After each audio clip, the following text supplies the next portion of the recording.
मसूरी नगरपालिका परिषद की पहली बैठक आयोजित, कई प्रस्ताव पर लगाई गई मोहर, नवनिर्वाचित सभासदों में दिखा उत्साह। काशीपुर में अधिवक्ताओं ने किया धरना प्रदर्शन, तहसील कार्यालय के बाहर दिया धरना, शांतिपूर्ण रैली निकालकर जताया विरोध। देहरादून में समाज कल्याण विभाग ने की नई पहल, सीसीटीवी कैमरे से की जा रही सभी संस्थाओं की निगरानी, सुरक्षा के लिहाज से है महत्वपूर्ण कदम। चारधाम यात्रा में आने के लिए ग्रीन कार्ड अनिवार्य, बिना ग्रीन कार्ड के कॉमर्शियल वाहनों को नहीं मिलेगी एंट्री, ऑनलाइन बुकिंग व्यवस्था को बनाया सुगम। हरिद्वार पुलिस ने ठगी करने वाले आरोपी को किया गिरफ्तार, आरोपी खुद को बता रहा था जय शाह का नीति सचिव, आरोपी से फर्जी आईडी कार्ड बरामद। नमस्कार, मैं हूं आपके साथ अंकिता पाल। बुलेटिन की शुरुआत करते हैं। नगर पालिका परिषद मसूरी की पहली बोर्ड बैठक नगर पालिका सभागार में अध्यक्ष मीरा सकलानी के नेतृत्व में आयोजित की गई, जिसमें कई प्रस्तावों पर मुहर लगी है और बोर्ड बैठक में कुल 95 प्रस्ताव सदन में लिए गए, जिनमें से 3 प्रस्तावों को सदन द्वारा निरस्त कर दिया गया। बोर्ड बैठक में नवनिर्वाचित सभासदों में गजब का उत्साह देखने को मिला और उन्होंने बेबाकी से अपने प्रस्ताव सदन में रखे, साथ ही शहर की ज्वलंत समस्याओं को शीघ्र दूर करने का आह्वान भी किया है। वहीं पालिका अध्यक्ष मीरा सकलानी ने सभी सभासदों की मांगों पर गंभीरतापूर्वक विचार करने के साथ ही उनके समाधान की बात भी कही गई। मॉल रोड स्थित गर्ग क्लिनिक के, आपको बताते चलें कि माफ कीजिएगा, माल रोड स्थित गर्ग क्लिनिक के ध्वस्तीकरण की जांच की मांग के साथ ही वहां पर क्लिनिक खोलने और बाउंड्री वॉल करने की भी स्वीकृति बोर्ड बैठक में पारित की गई है। इस मौके पर पालिका अध्यक्ष मीरा सकलानी ने कहा कि पहले बोर्ड बैठक में सभी सभासदों का भरपूर सहयोग मिल रहा है और उन्होंने कहा कि आज के प्रस्तावों में कई मुद्दों पर चर्चा की गई और जनहित के मामलों पर सर्वसम्मति से प्रस्ताव पारित किए गए। शहर के सड़कों के सुधारीकरण, शौचालय के सौंदर्यीकरण के साथ ही नगरपालिका की संपत्तियों पर अवैध रूप से कब्जा धारियों को हटाने के साथ ही कई प्रस्ताव शासन को भेजे गए। 95 मुद्दे बोर्ड की बैठक में आए, जिसमें विस्तृत रूप से सभी लोगों ने चर्चा करी, पूरे बोर्ड ने, और 95 में से टोटल 3 निरस्त हुए, बाकी सभी मुद्दों पे चर्चा करके उसको सर्वसम्मति से पास किए गए हैं। कई सारे महत्वपूर्ण मुद्दे थे, उसमें कुछ जो वार्डों के जो रास्ते हैं, वो कुछ रास्तों के मुद्दे थे, जो हमारे शौचालय है जो जीर्ण शीर्ण अवस्था में है, कुछ शौचालयों के सौंदर्यकरण की बात थी, कुछ प्रस्ताव ऐसे थे जो हमको शासन को भेजे जाने हैं, और उसमें कुछ प्रस्ताव ऐसे थे जो पर्यावरण मित्रों की जो सैलरी का जो मुद्दा था, एक वो मुद्दा भी था जो सर्वसम्मति से बोर्ड के द्वारा पास किया गया है।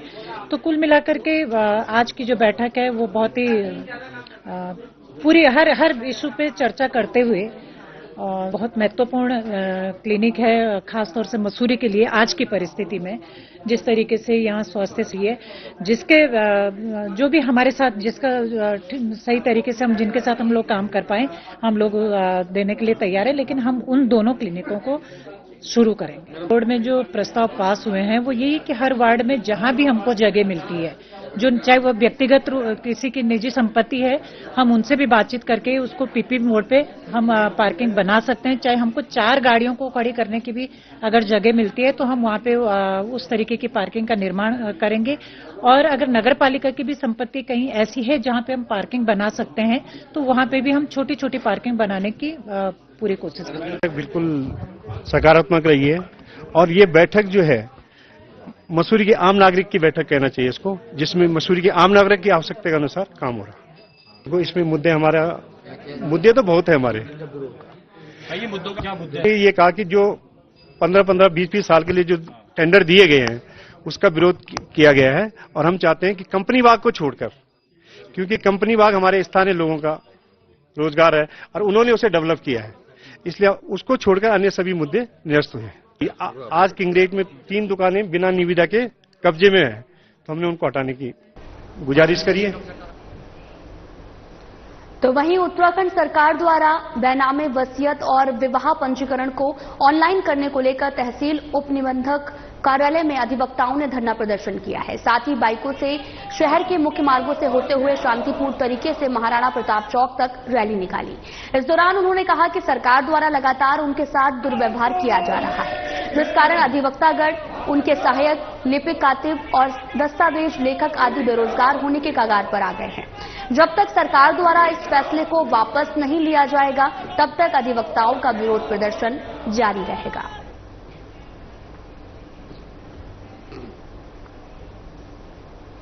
समाज कल्याण विभाग ने एक नई पहल शुरू की है। इस पहल के तहत विभाग के अंतर्गत सभी जिला मुख्यालय, छात्रावास, वृद्ध आश्रम और विभाग के अन्य संस्थाओं की निगरानी के लिए सीसीटीवी कैमरे से भी की जा रही है, जिसकी निगरानी समाज कल्याण मुख्यालय से की जा रही है। समाज कल्याण निदेशक प्रकाश चंद्रा ने बताया कि मॉनिटरिंग के जरिए संस्थानों की दशा और दिशा जानने के लिए ये पहल की गई है। यहां पर छात्रावास में रह रहे छात्रों की जानकारी सीधे मुख्यालय से सीसीटीवी के माध्यम से देखी जा सकेगी। वहीं सीधे तौर पर छात्रों की समस्याओं से भी मुख्यालय रूबरू हो सकेगा। उन्होंने कहा कि खासतौर पर सुरक्षा के लिहाज से ये महत्वपूर्ण कदम है और इन सभी की निगरानी 24 घंटे की जा रही है। ये मात्र छात्रावास नहीं, सचिव साहब का हमारा एकदम क्लियर कट मैंडेट है और ऐसा होना भी चाहिए कि हम अपने समाज कल्याण विभाग के सभी जो संगठन हैं, जैसे जिला स्तर में जो हमारे समाज कल्याण के ऑफिसेज हैं, हमारे छात्रावास हैं, वृद्धावस्था आश्रम हमारे, और दिव्यांग कर्मशालाएं हैं, और जो भी और हमारी संस्थाएं हैं, इन सभी में ट्रांसपेरेंट एडमिनिस्ट्रेशन चाह रहे हैं। और वहां पर छात्र हैं, जैसे हमारे ओल्ड एज हैं, इनको किस तरह से वहां रखा जा रहा है, इसका हमने एक निगरानी तंत्र इसमें विकसित किया है। और हमारा जो डायरेक्टरेट है और आईटी सेल है, उसमें इसकी एक्सेस आ गई है। अब अभी हमने एक युद्ध स्तर पर काम करते हुए वेरिफिकेशन किया था और करीब 4 दिन में ही सचिव साहब के निर्देशन में करीब 50,000 छात्रों का वेरिफिकेशन किया था। और हमने देखा कि हमारी जो टीमें हैं रात के 10 बजे तक, 11 बजे तक जो है अपने ऑफिस में रखकर काम कर रही थी। तो जो अब हम लोग जा रहे हैं, उनकी एक मॉनिटरिंग के लिए कहें, उनको प्रोत्साहित करने के लिए और उनकी दशा और दिशा को जानने के लिए इस पहल को किया गया है। और इससे हमको एडमिनिस्ट्रेटिव काम करने में आसानी हो रही है। और हमारे जो कई जगह हम लोग जा भी नहीं पाते हैं, वो किस तरह से काम कर रहे हैं, इनकी हमको जानकारी मिल पा रही है। दूसरा, जो छात्र है, इस उम्र में जो छात्र हैं, तमाम तरह की चीजें नोटिस में आती हैं, कई चीजें हमसे छिपी रह जाती हैं। अब हमने सभी जगह कह दिया कि you are under CCTV surveillance, तो उन्हें भी मालूम है कि मुख्यालय स्तर से भी उनको देखा जा रहा है, उनकी गतिविधियों के बारे में जानकारी है। तो मेरा मानना है कि इससे छात्रावासों में पठन पाठन और शिक्षणेतर कार्यों में बढ़ावा मिलेगा। और जो कुछ ऐसी चीजें हैं जो नहीं होनी चाहिए थी, उसमें जो है इसका ह्रास आएगा। ये हमारा उद्देश्य था और ये एक बहुत अच्छी पहल मैं कहूँगा इसको। तो सीधा आपको लिए चलते हैं हरिद्वार की हर की पौड़ी, जहां पर गंगा आरती का लाइव प्रसारण चल रहा है।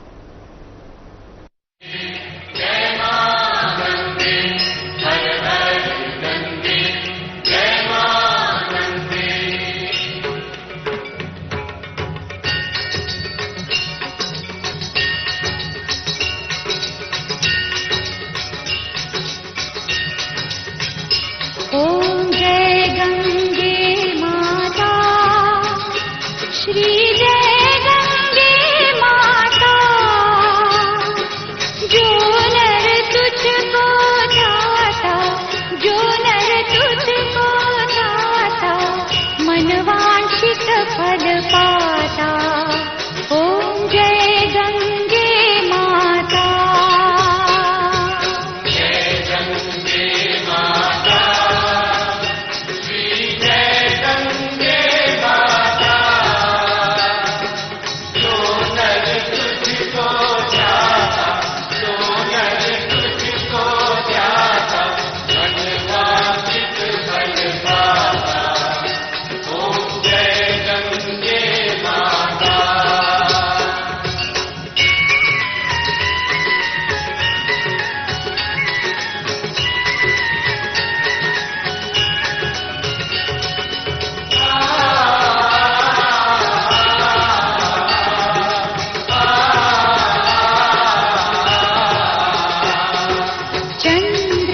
ज्योत तुम्हारी जल निर्मल आता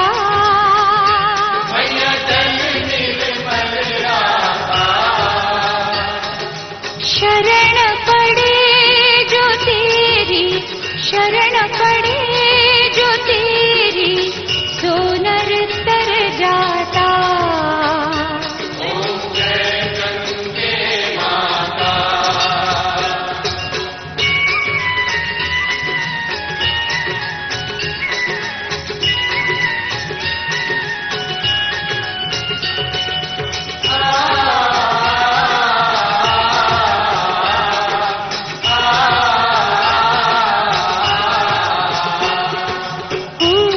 सगर के पारे सब जग को ज्ञाता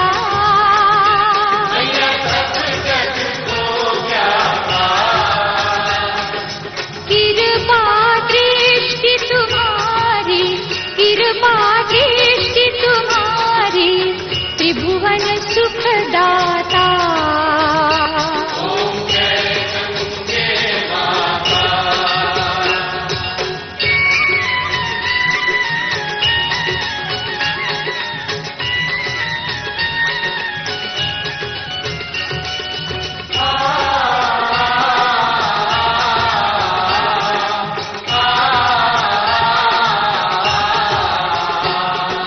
एक ही बार जो तेरी शरणागति आता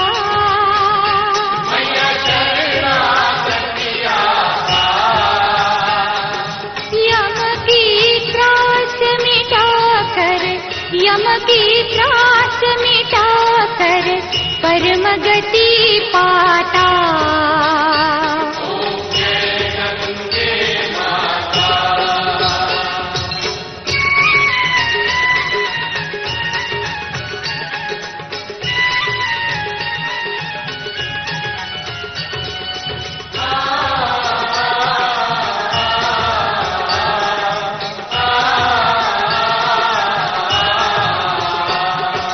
आरती मात तुम्हारी जो जन नित गाता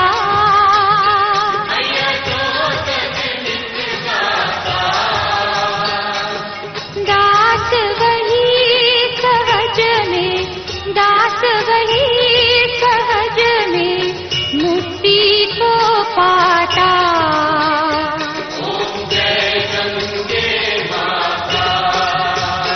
ओम जय गंगे माता श्री जय गंगे माता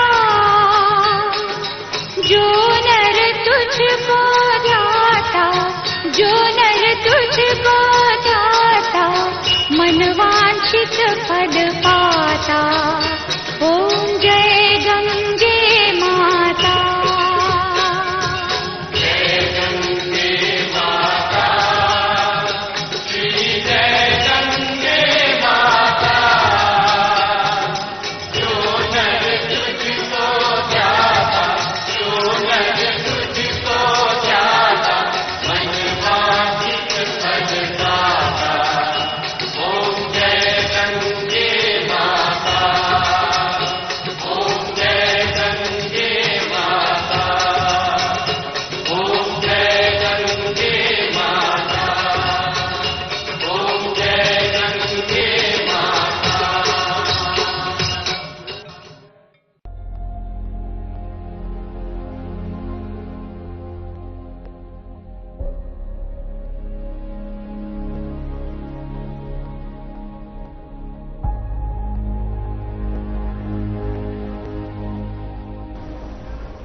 तो बड़ी खबर इस वक्त के ऋषिकेश से आपको बताते चले कि कैबिनेट मंत्री गणेश जोशी पहुंचे हैं ऋषिकेश।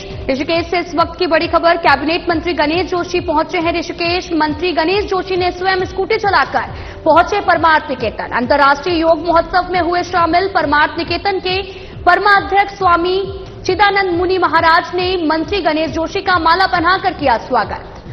मंत्री जोशी ने स्वामी चिदानंद मुनि महाराज का आशीर्वाद लिया। स्वामी चिदानंद मुनि महाराज ने मंत्री गणेश जोशी को वृक्ष किया भेंट। मंत्री गणेश जोशी के राजनीतिक सलाहकार सुरेंद्र पंत भी मौके पर उपस्थित रहे। परमात्म निकेतन में गंगा आरती कर पूजा अर्चना की है। प्रदेशवासियों के लिए सुख समृद्धि की कामना की। कई समसामयिक विषयों पर चर्चा की गई। कैबिनेट मंत्री गणेश जोशी पहुंचे हैं ऋषिकेश। मंत्री गणेश जोशी ने स्वयं स्कूटी चलाकर पहुंचे परमात्म निकेतन। अंतर्राष्ट्रीय योग महोत्सव में हुए शामिल। परमात्म निकेतन के परमाध्यक्ष स्वामी चिदानंद मुनि महाराज ने मंत्री गणेश जोशी का माला पहनाकर स्वागत किया है। तस्वीरें आपको दिखा रहे हैं, जहां पर आपको बताते चलें कि कई समसामयिक विषयों पर भी यहां पर चर्चा की गई। प्रदेशवासियों की सुख समृद्धि की कामना भी की है। परमात्म निकेतन में गंगा आरती कर पूजा अर्चना की, प्रदेशवासियों की सुख समृद्धि की कामना की और कई समसामयिक विषयों पर चर्चा की गई है। और मंत्री गणेश जोशी के राजनीतिक सलाहकार सुरेंद्र पंत भी मौके पर उपस्थित रहे। स्वामी चिदानंद मुनि महाराज ने मंत्री गणेश जोशी को वृक्ष भी भेंट किया है।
पूर्णस्य पूर्णमादाय पूर्णमेवावशिष्यते। ॐ सर्वं वै पूर्णं स्वाहा। पूर्णस्य पूर्णमादाय पूर्णमेवावशिष्यते। ॐ सर्वं वै पूर्णं स्वाहा। तो वहीं केंद्रीय गृह मंत्री अमित शाह के बेटे बीसीसीआई अध्यक्ष जय शाह का निजी सचिव बनकर मौज लुटाने और लोगों से ठगी करने का प्रयास करने वाले आरोपी को पुलिस ने गिरफ्तार कर लिया है। पुलिस ने आरोपी से फर्जी आईडी कार्ड और अन्य दस्तावेज बरामद किए हैं। पुलिस ने आरोपी को कोर्ट के आदेश पर जेल भेज दिया है। मामले का खुलासा एसएसपी प्रमेंद्र डोभाल ने किया। उन्होंने बताया कि अमरिंदर पिछले 3 दिन से हरिद्वार के पावन धाम क्षेत्र के एक होटल में रुका हुआ था। इस दौरान उसने खुद को केंद्रीय गृह मंत्री अमित शाह के आईसीसी चेयरमैन बेटे जय शाह का पीए बताकर हरिद्वार के आला अधिकारियों को कॉल कर उनसे कई काम कराने का दबाव बनाने का प्रयास किया। वहीं होटल स्वामी ने आरोपी पर संदेह होने पर पुलिस से शिकायत की, जिसके बाद में पुलिस ने आरोपी को गिरफ्तार किया है। पुलिस पूछताछ में आरोपी ने अपना नाम अमरिंदर सिंह निवासी नाजू शाह फिरोजपुर पंजाब बताया। पुलिस अब पूछताछ करते हुए ये पता लगाने में जुटी है कि आरोपी का असली मकसद क्या था।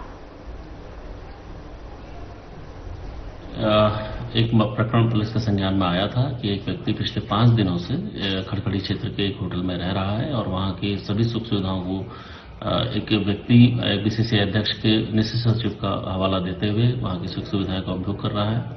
साथ में अन्य लोगों से भी संपर्क करके उनको काम कराने की बात कह के उनसे पैसों की भी डिमांड कर रहा है। यह प्रकरण जैसे ही पुलिस के संज्ञान में आया तत्काल एसएचओ द्वारा इसमें बीएनएस के संबंधित धारा 334 और 340 के इसमें अभियोग पंजीकृत किया गया है। इस पर पूछताछ की गई। पूछताछ में इसके द्वारा यह स्वीकार किया गया कि इसके द्वारा इस तरीके का एक फर्जी तरीके से अपने आइडेंटिटी आई कार्ड बना के लोगों को प्रभाव में लेके उनसे पैसे ऐंठने की नीयत से ये कार्रवाई की जा रही थी। पुलिस ने आज इसको हिरासत में लेके न्यायिक अभिरक्षा में जेल भेजा है और इसके पूर्व के जो इतिहास है उसके बारे में भी हम लोग इसमें पता लगा रहे हैं। जो भी साक्ष्यकर और वैधानिक कार्रवाई होगी वो अमल में लाई जाएगी। खबर रामनगर से है, जहां पर महिलाओं ने होली का जश्न मनाना शुरू कर दिया है। कुमाऊनी होली का अलग ही रंग होता है। हर साल की तरह इस साल भी महिलाओं ने पूरे जोश के साथ होली मनाना शुरू कर दिया है। महिलाओं ने होली के पारंपरिक गीतों पर नृत्य किया, माहौल को पूरी तरह से रंगीन बना दिया। इस दौरान महिलाओं ने कहा कि होली हमारे लिए सिर्फ एक त्योहार नहीं बल्कि हमारी संस्कृति का हिस्सा है। हम हर साल इस तरह से होली मनाते हैं। होली का दिन हमारे लिए बहुत खास होता है। इस अवसर पर महिलाओं ने केवल रंग ही नहीं बल्कि अलग अलग स्वैग भी किए, जिसमें ये आयोजन और भी मनोरंजक बन गया। महिलाओं ने पारंपरिक परिधानों में स्वांग रचाए और लोकगीतों के साथ पूरे माहौल को और खुशनुमा बना दिया। नैनीताल जिले में होली का प्रोग्राम हमारे यहाँ और ये कुमाऊनी में हर साल हम होली का पर्व मनाते हैं और सब लोग मिलजुल के, महिलाएं मिलजुल के रंगों का त्योहार आपस में एक ही साड़ी पहन के तथा कलर एक दूसरे को लगा के प्रेम बांटते हैं। और हमारी सहेलियां आतुर रहती है कि कैसे ही ये त्योहार आए और हम लोग हर साल मंदिर से स्टार्ट करते हैं। हमारा शिव मंदिर है, शिव मंदिर से ही हम यहाँ से स्टार्ट कर लेते हैं।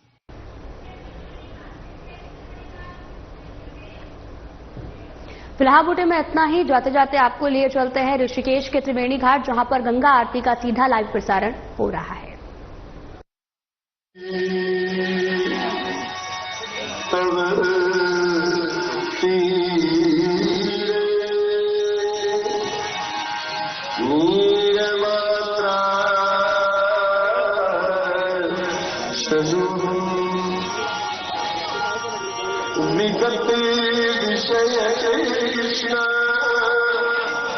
कृष्ण कृष्ण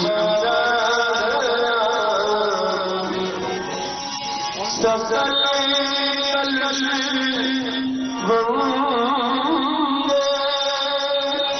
स्वर्ग सौभाग्य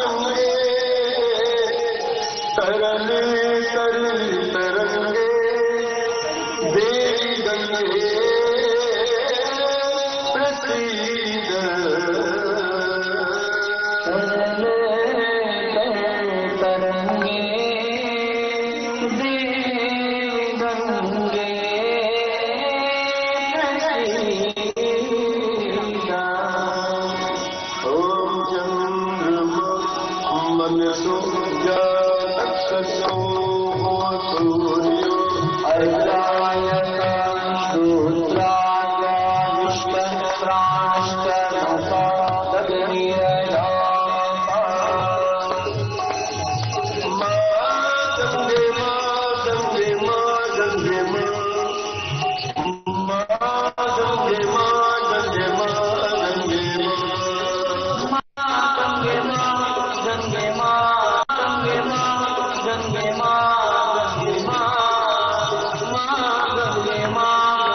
चंद्र की जो तुम्हारी जलने